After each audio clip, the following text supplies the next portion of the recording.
Hello, vinyl community. Dave, the pickup artist, with you for another round of Psychedelic Sunday, where the cost of one admission is your mind. And we don't take EBT cards. We've got some new pickups this week, so let's get to it. Starting with Can, live in Paris, 1973. This is a 2-record set. They just started doing these Can live albums about a year ago, and there's at least 6 of them, and this is the earliest.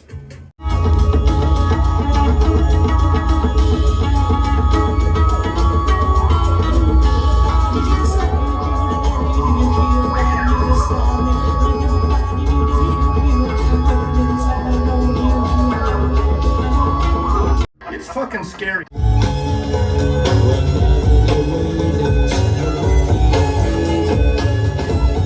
fucking scary. You have gonorrhea. Fucking scary. You have gonorrhea. It's fucking scary. Gonorrhea. Olympia Stadium in Paris, and this is the Mach 2 version of the band with Damo Suzuki, and this is basically 4 sides of jamming. Basically, it's separated in 2 parts on each side, and it's psychedelic prog jamming.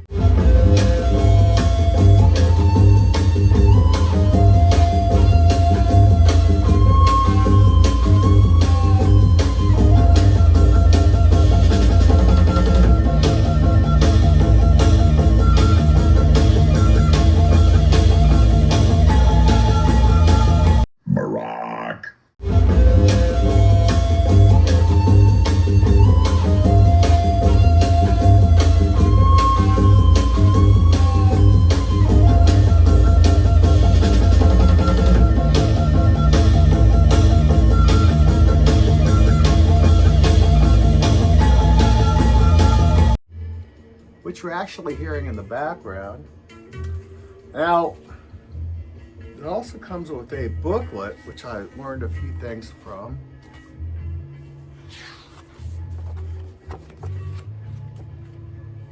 You get a little bit of information, but it's interesting that they don't know a lot about the recording, according to the liner notes, because in the back of the liner notes, they thank a big thank you to all our amazing fans who sent in live recordings from their collections, and with special thanks to blah blah blah.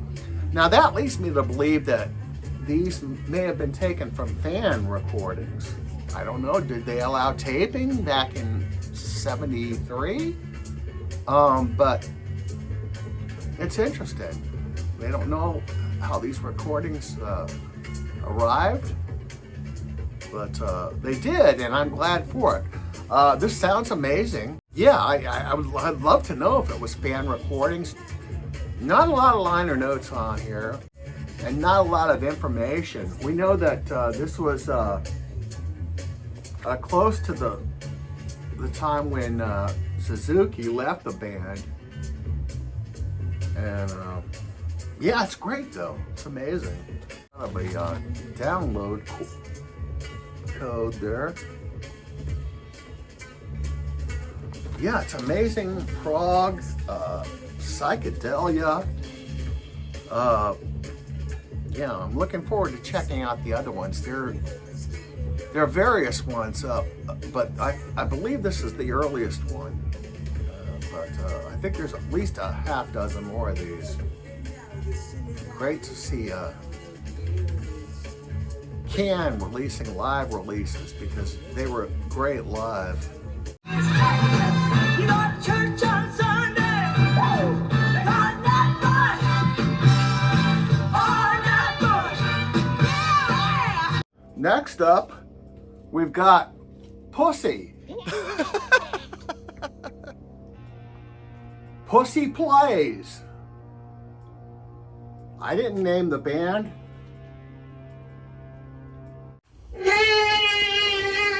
They're eating the cats.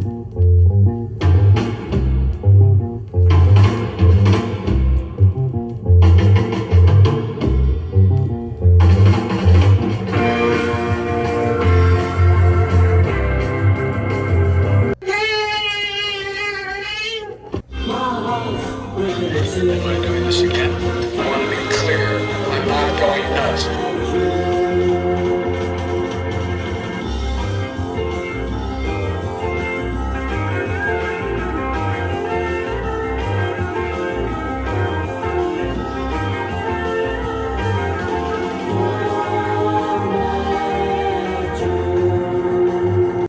These guys are from England, 1969. Limited edition 180 gram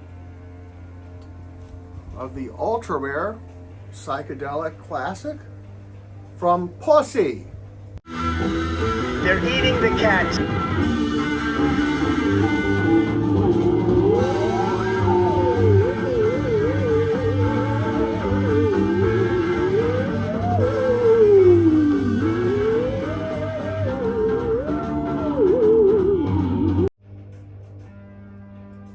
And this is a good one. We got, I think I like side 2 better than side 1. But most of the tracks here are excellent.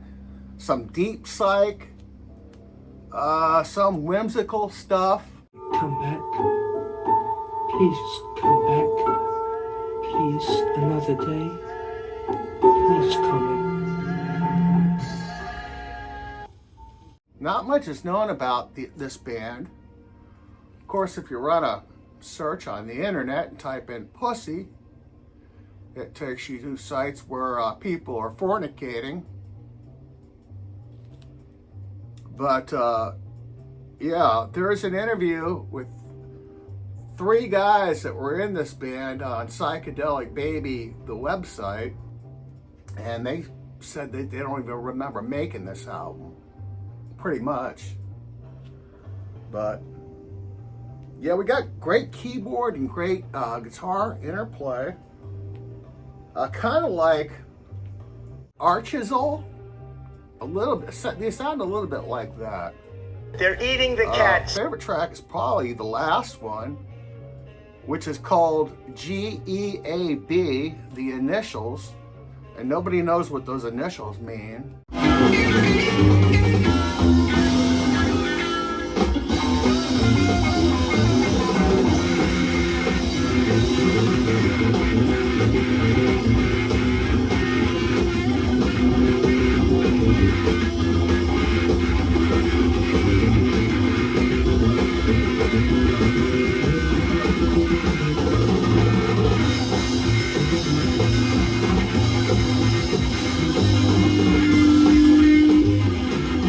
Pink vinyl.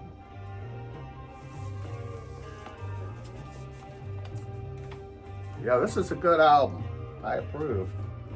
And while we're in England, let's wish happy birthday to Rod Argent of the Zombies. He was a genius behind, or one of the geniuses behind Odyssey and Oracle.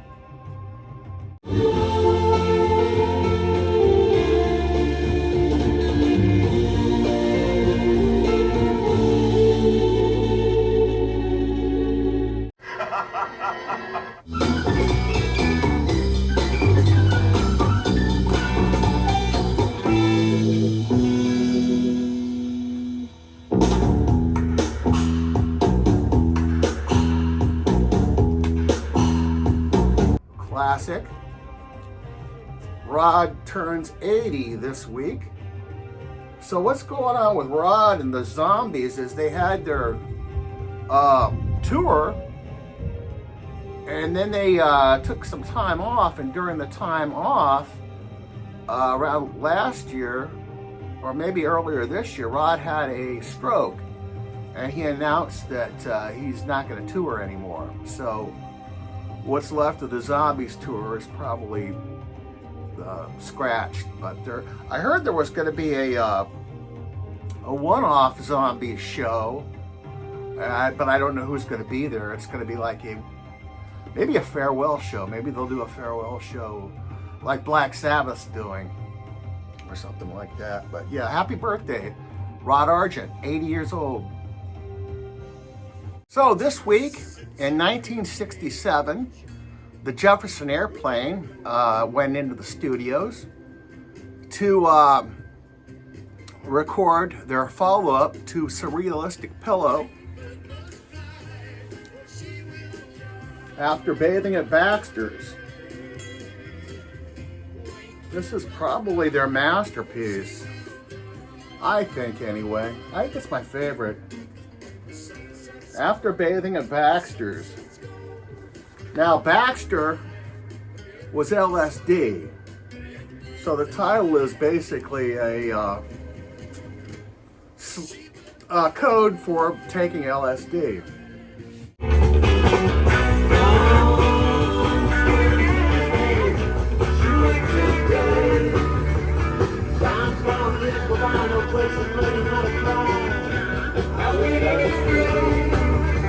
Your mother's fucking scary.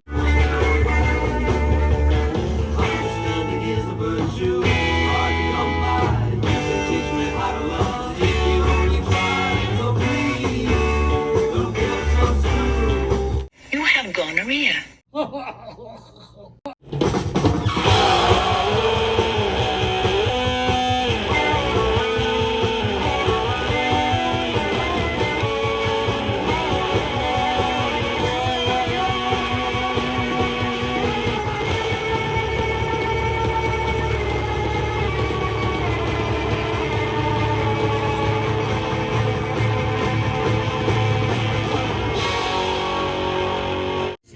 Now, the cover is great. We get an illustration of a biplane, and this was done by, I think, one of the illustrators at the San Francisco Chronicle, I believe, who did the comics, if I'm not mistaken. And yeah, their previous album was such a success that they had kind of gotten the green light to do their own thing on this album. So they experimented a little bit. Actually a lot. This is pretty out there. They've amped up the fuzz rock, courtesy of Jorma Kekkonen. And around the same time they were recording, the Beatles released their Sgt. Pepper album. And that changed things too. That gave this band even more of a license to get even more creative, because Sgt. Pepper, it was an experimental album for the Beatles. You don't think of it as an experimental album, but it was, and they were inspired by that. And yeah, they definitely went into a more psychedelic, even more than Surrealistic Pillow.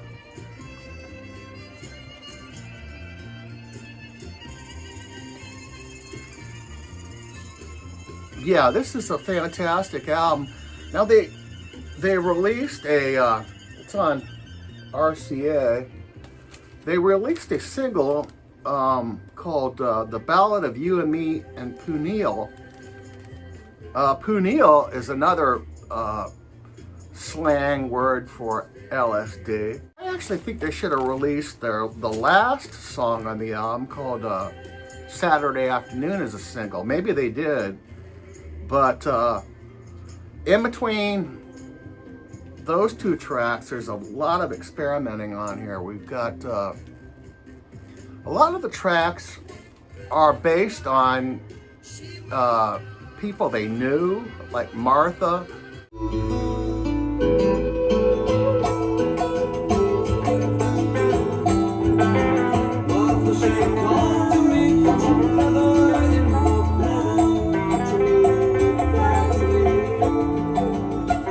Yeah, I love this. I love everything about this album.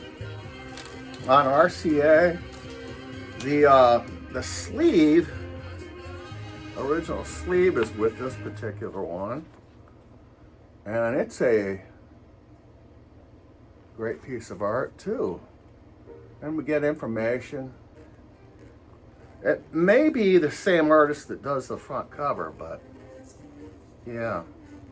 I don't know if this sold as many records as Surrealistic Pillow, but I think it's their best album. You tried to get me to go upstairs for a ride. Yeah, what'd you do? Brian Wilson was a genius, and one thing he did that was really cool, I thought, was used a thing called an instrument called a theremin. The theremin is an instrument based on sine waves and modulation that you would operate by waving your hand over an antenna. It was used in a lot of science fiction and horror movies in the 50s, 60s, and early 70s.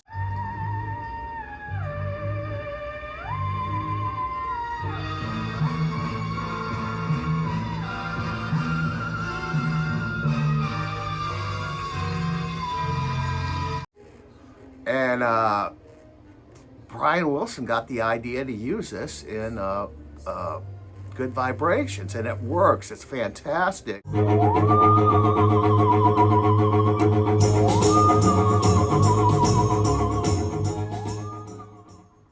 And he set the bar. After that, other bands started using the theremin, like Led Zeppelin and Uriah Heep.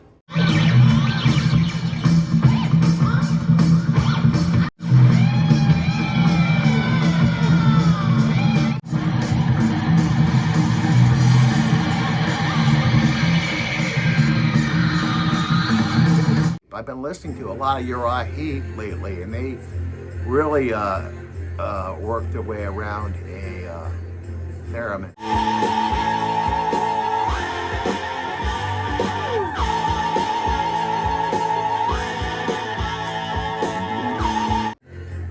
But yeah, Brian Wilson, rest in peace. My favorite album, Endless Summer, and this is a concept comp, and the concept is all beach songs. They've collected 2 albums worth of just entirely the Beach Boys songs that are set around the beach, which is a very cool concept. I remember when I was over at my friend's house when this came out. I was like 10 years old, and his brother just brought this album home, and he was playing it. And what's cool is it came with this poster. If you find the album in the record store, make sure it has a poster, because it's really cool and topical this time of the year. Endless Summer.